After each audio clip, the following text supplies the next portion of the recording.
चलिए स्टूडेंट्स, एक full fledged question करेंगे अब। जितने भी हम लोगों ने स्मॉल टॉपिक्स किए हैं उन सबको जोड़ने का टाइम आ गया अब। ठीक है, तो आइए सीखते हैं एक full fledged question in case of change in profit sharing ratio among the existing partners. So 3 चीजें बनाना सीखेंगे हम लोग एक साथ: revolution account, partners capital account और रिवाइज बैलेंस शीट। ठीक है, तो क्वेश्चन पे एक बारी थोड़ा सा ध्यान दीजिए। क्वेश्चन गिवन है आपको।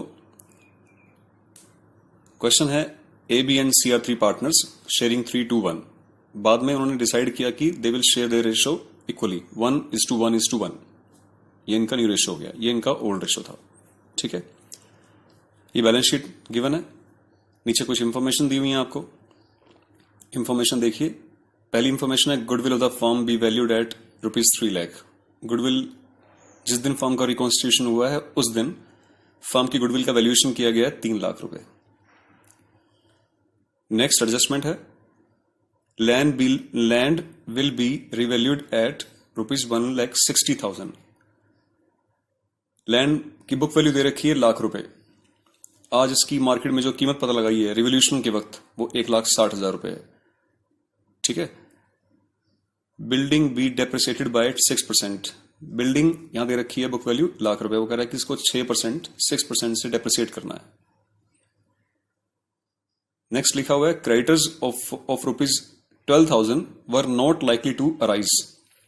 कहता है कि क्रेडिटर्स जो हैं 12,000 रुपए के अब अराइज नहीं होंगे, मतलब हमने काफी ढूंढा बट हमें नहीं मिले, एंड हेंस रिटर्न ऑफ। तो इसको राइट ऑफ कर दो, फिनिश कर दो उनको। क्रेडिटर्स वैसे 1 लाख रुपए के दिखा रखे हैं। तो आइए बनाते हैं सबसे पहले रिवोल्यूशन अकाउंट। सो रिवोल्यूशन अकाउंट हम लोगों ने लास्ट लेक्चर में बनाना सीखा था, इसको आज हम लोग प्रैक्टिकली करते हैं प्रॉपर। तो ये इनकम साइड है, इधर आपको इनकम होगी, इधर आपको लॉस होगा, है ना। तो सबसे पहले देखते हैं goodwill of the firm will be valued at 3 lakh रुपए। इसको बाद में ट्रीट करेंगे, पहले रिवोल्यूशन के लिए आइटम्स देख लेते हैं कि एसेट लायबिलिटी क्या रिवोल्यूशन करने से जो प्रॉफिट या लॉस हुआ उसको कैलकुलेट करेंगे। सबसे सेकंड देखिए information, land will be revalued at 160। Land की जो बुक वैल्यू है 1 लाख रुपए, मार्केट में वैल्यू है आज 160, तो वी आर इन प्रॉफिट। तो यहां दिखाएंगे इस तरफ हम लोग दिखाएंगे लैंड की वैल्यू बाय लैंड 1 लाख से बढ़कर 1,60,000 हो गई, तो हमें 60,000 दिखाना है। जो हमें इंक्रीज हुआ है वो दिखाना है, जिससे हमें जितना प्रॉफिट हुआ है। नेक्स्ट है building be depreciated by 6%। Building दिखा रखी है 1 लाख रुपए की, वो कह रहा है कि बिल्डिंग पे डेप्रिसिएशन लगाइए आप। टू बिल्डिंग की कीमत में कमी आ जाएगी 6% से। बिल्डिंग है 1 लाख रुपए की, तो 6% कैलकुलेट करेंगे तो इसका आ जाएगा 6,000 रुपए। तो जो बिल्डिंग की कीमत में कमी आई उसे डेबिट में दिखाएंगे आप। नेक्स्ट है creditors of ₹12,000 were not likely to rise. Creditors को पैसे नहीं देने पड़ेंगे, 12,000 रुपए के तक के जो क्रेडिटर्स हैं उनको पेमेंट नहीं देनी पड़ेगी, तो इनको राइट ऑफ कर दो। क्रेडिटर्स 1 लाख रुपए के उसे छोड़ो, 12,000 रुपए को पेमेंट नहीं देनी पड़ेगी, तो हमें बेनिफिट है, we are in benefit. So by creditors amount आएगी 12,000 रुपीज, प्रॉफिट हो गया हमें। ठीक है, इसके अलावा और कोई एडजस्टमेंट या एडिशनल इंफॉर्मेशन हमें गिवन नहीं है, तो आइए इसको क्लोज कर लेते हैं। इधर टोटल बन रहा है इसका 72,000 रुपीज। 72,000 में से 6,000 आप लेस करेंगे तो अमाउंट आएगी 66,000 रुपीज का प्रॉफिट आ जाएगा। उसे डिवाइड करेंगे हम लोग यहाँ पे 2 profit on revolution which is transferred to A's capital, B's capital and C's capital in old ratio। Old ratio है 3:2:1, तो 3:1 में से डिवाइड करेंगे तो अमाउंट आएगी इसकी 33,000, 22,000, 11,000। इस हिसाब से 66,000 ओल्ड रेशियो में डिवाइड हो जाएगा। ठीक है, next partners capital account. Capital account बनाने के लिए सबसे पहले हमें चाहिए बैलेंसेस, जो ओल्ड बैलेंसेस हैं, जो आपको 31 मार्च को बैलेंस शीट दे रखी है, उसमें ए बी सी तीनों के बैलेंसेस दे रखे हैं कैपिटल के। सबसे पहले उन्हें नीचे ब्रोड डाउन करेंगे by balance broad down. 2 lakh, 1 lakh और 50,000। ए के कॉलम में 2 लाख, बी के कॉलम में 1 लाख रुपए, सी के कॉलम में 50,000 रुपए। ठीक है, इसके बाद हम ये देखते हैं कि क्या लायबिलिटी साइड में कोई रिजर्व या एक्यूमुलेट प्रॉफिट्स तो नहीं दिए हुए, अगर दिए हुए हैं तो उनको डिस्ट्रीब्यूट कर देंगे, ठीक है, क्योंकि डिस्ट्रीब्यूट ना करने के बारे में हमें कोई इंफॉर्मेशन नहीं दी हुई, तो डिस्ट्रीब्यूट करेंगे। देखिए क्रेडिटर्स बीपी जनरल रिजर्व, ये देखिए जनरल रिजर्व दे रखा है 60,000 बाय जनरल रिजर्व, अमाउंट है 60,000, इसे आप ओल्ड रेशियो में डिस्ट्रीब्यूट कर लेंगे 3:2:1 में, तो ये अमाउंट आ जाएगी 30,000, 20,000 एंड 10,000। मैं फिर से रिपीट कर रहा हूं कि जनरल रिजर्व या एक्यूमुलेट प्रॉफिट्स के बारे में कोई इंफॉर्मेशन अगर नहीं दी हुई है तो उसे ओल्ड रेशियो में डिस्ट्रीब्यूट कर देंगे आप, ठीक है। नेक्स्ट देखते हैं, जनरल रिजर्व डिस्ट्रीब्यूट करने के बाद और कुछ इंफॉर्मेशन यहां पे नहीं दी हुई है, तो अब रिवोल्यूशन जो हम लोगों ने बनाया था इसमें प्रॉफिट आया, इस प्रॉफिट को यहां पे ट्रांसफर कर लेते हैं। यहां पे हम लोगों ने लिखा था profit on revolution transfer to capital account, so by revolution account, amount आ रही है 33,000, 22,000 एंड 11,000, ठीक है। अब बात करते हैं गुडविल की। Goodwill of the firm be valued at 3 lakh. ध्यान से समझिए वर्किंग नोट्स को, हम लोगों ने टॉपिक अच्छी तरह से किए हुए हैं पहले भी। वो कह रहा है कि गुडविल की वैल्यूएशन किया गया 3 लाख रुपए, ठीक है, 3 लाख रुपए का गुडविल का वैल्यूएशन किया जा चुका है। Goodwill is valued at ₹3 lakh. सबसे पहले हम एक काम करते हैं, हम पता लगाते हैं कि जैसे ही फर्म का रिकॉन्स्टिट्यूशन हुआ है किस पार्टनर्स को सैक्रिफाइस और किसने गेन किया है, किसने सैक्रिफाइस किया और किसने गेन किया। तो फॉर्मूला आपको पता ही है, ओल्ड माइनस न्यू करके हम लोग करते हैं, old minus new is equal to sacrifice या गेन जो भी आएगा। अभी ए, बी और सी, ठीक है। ए के पास ओल्ड रेशियो था 3/6, न्यू है इसके पास 1/3। बी के पास ओल्ड था 2/6, न्यू है 1/3। सी के पास ओल्ड था 1/6 और न्यू है 1/3। 1/3 कैसे आया, क्योंकि इक्वली शेयर कर रहे हैं फ्यूचर में, ठीक है। इसको आप एलसीएम लीजिए, एलसीएम लेने के बाद सोल्व करेंगे तो अमाउंट आएगी आपके पास 1/6 सैक्रिफाइस, इसका डिफरेंस 0 आएगा, यहां पे 1/6 गेन आ जाएगा। तो बी ने कोई ना तो सैक्रिफाइस किया ना गेन किया, ठीक है। हाँ, ए ने सैक्रिफाइस किया और सी ने गेन किया। तो जो शेयर शफल हुआ दोनों में आपस में वो 1/6 शेयर है, जो शफलिंग हुई है 1/6 शेयर की शफलिंग हुई है। तो आप क्या करेंगे, 3 लाख रुपीज की गुडविल में से 1/6 शेयर की वैल्यू कैलकुलेट कर लेंगे, ये वैल्यू आ जाएगी 50,000 रुपीज की, और इस वैल्यू से एक जर्नल एंट्री करेंगे हम लोग। उसका थीम रहेगा gainer account debit to sacrificer. Gainer कौन है, C, entry will be C's capital account debit, sacrificer कौन है, A, to A's capital account. ये हम लोगों ने लास्ट लेक्चर में सीखा भी था।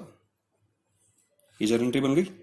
इस जर्नल एंट्री को कैपिटल अकाउंट के अंदर पोस्टिंग देंगे, पोस्टिंग करेंगे इसकी, ठीक है।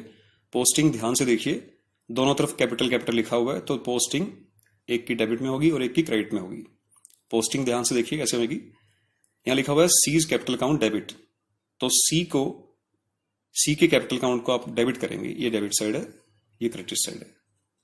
सी के कैपिटल अकाउंट डेबिट होगा, ये सी का कैपिटल अकाउंट, ये डेबिट कॉलम है, 50,000 रुपए से डेबिट होगा, ये डेबिट होगा, और ए का कैपिटल अकाउंट क्रेडिट होगा, ये क्रेडिट साइड है, ये ए का कॉलम है, ये 50,000 रुपीज से क्रेडिट होगा। सी का कैपिटल अकाउंट डेबिट होगा बाय ए, यहां लिखा जाएगा टू एज कैपिटल अकाउंट, और ए का कैपिटल अकाउंट क्रेडिट होगा किससे, सी से, बाय सीज कैपिटल अकाउंट। क्योंकि डबल एंट्री सिस्टम आप लोगों ने सीखा हुआ, जर्नल एंट्री भी सीखी हुई है कि एक दूसरे के जो पड़ोसी हैं वो उनकी पोस्टिंग में उसकी मदद करते हैं, ठीक है, पड़ोसी करते हैं उनकी पोस्टिंग। सो सी को डेबिट करना है, ए डेबिट करेगा, ए को क्रेडिट करना है, सी डेबिट करेगा, ठीक है। तो ये पोस्टिंग हो चुकी है। यहां पे पोस्टिंग होने के बाद हम लोग इसको क्लोज करने की कोशिश करेंगे। अब यहां पे लगभग सारी ट्रांजैक्शन हम लोगों ने कर ली है, कोई नई चीज हमारे पास नहीं है, तो इसे क्लोज करते हैं। क्लोज कर रहे हैं, टोटल आ रहा है इसका 3,13,000 रुपए, 1,42,000 रुपए, 71,000 रुपए, यहां बैलेंस आ जाएंगे, टू बैलेंस कैरी डाउन। कोशिश ये करनी है स्टूडेंट्स कि ये जो टोटल वाला कॉलम में ये एक ही रो में होना चाहिए, ठीक है, ये बहुत बढ़िया रहता है। विंडो ड्रेसिंग भी बहुत जरूरी है, वैसे भी देखने में भी अच्छा लगेगा और ये ठीक भी है। अब आप क्या करेंगे, 3,13,000 रुपये ए का कॉलम टोटल है, इसमें से डेबिट साइड में कुछ भी नहीं लिखा हुआ, तो इसमें से जीरो जाएगी तो 3,13,000 बचेगा। 1,42 में से जीरो जाएगी तो 1,42 बचेगा। 71 में से 50,000 जाएंगे तो 21,000 बचेंगे। ये हमारे पास बैलेंसेज आ गए, बैलेंसेज आ गए। अब हम लोग लास्ट में बैलेंस शीट बनाएंगे, रिवाइज बैलेंस शीट, ठीक है। आइए रिवाइज बैलेंस शीट बनाएंगे।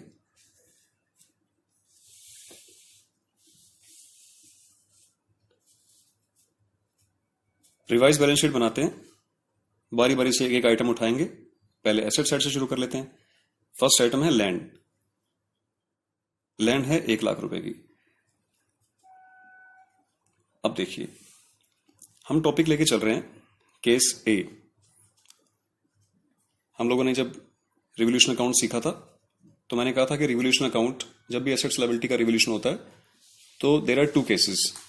पहला केस क्या रहता है उसमें कि partners want to show the revised value in the books of accounts. हम वही केस कर रहे हैं कि पार्टनर्स रिवाइज वैल्यू को शो करना चाह रहे हैं।